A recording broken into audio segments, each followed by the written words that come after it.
Since जो है as a preposition भी यूज हो सकता है और एज ए कंजक्शन भी यूज हो सकता है। उसमें देखें अगर ये कैसे हो रहा है इसका यूजेज, मैं आपको एग्जांपल दे दूं कि he has been absent since Monday.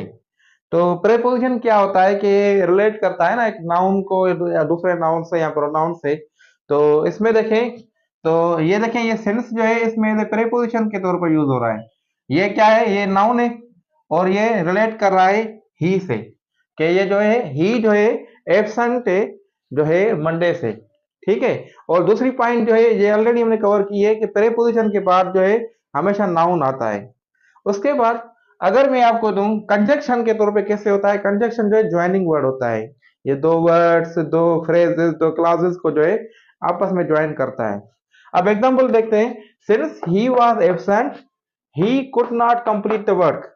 अब इसमें देखें तो ये आपका सब्जेक्ट है और ये आपका वर्ब है और ये भी आपका सब्जेक्ट है, ये आपका वर्ब है। ठीक है, ये आपका हेल्पिंग वर्ब है और ये आपका मेन वर्ब है, ये भी आपका हेल्पिंग वर्ब है, ये मेन वर्ब है।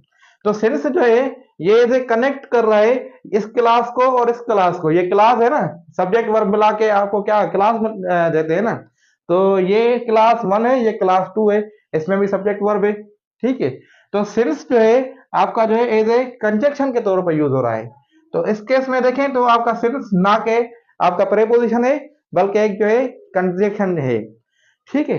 इसी तरीके से अगर मैं आपको दूसरा एग्जांपल दे दूं, I have not met him since Monday.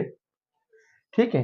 तो ये इसमें भी देखें तो सिंस जो है ये मंडे जो है नाउन है, इससे रिलेट कर रहा है ये प्रोनाउन से। ठीक है। अब आ जाते हैं तो ये अब प्रीपोजिशन जो है किसी नाउन या प्रोनाउन से पहले आता है, ये भी पॉइंट मैंने आपको बताइए। तो ये जो है आपका है प्रीपोजिशन के तौर पे यूज हो रहा है। ठीक है। इसी तरीके से अब देखें next example, I have not met him since he left.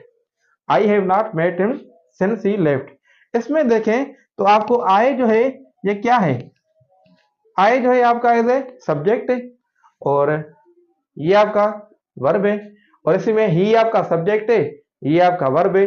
इसका मतलब ये क्लास 1 है और ये आपका क्लास 1 है। तो सेंस जो है दो क्लासेस को आपस में कनेक्ट कर रहा है। तो हम कह सकते हैं तो ये जो है आपका सेंस एज ए कंजक्शन के तौर पे यूज हो रहा है। तो इसी तरीके से हम सेंस को किसी भी तरीके से यूज कर सकते हैं, as a preposition, as a conjunction.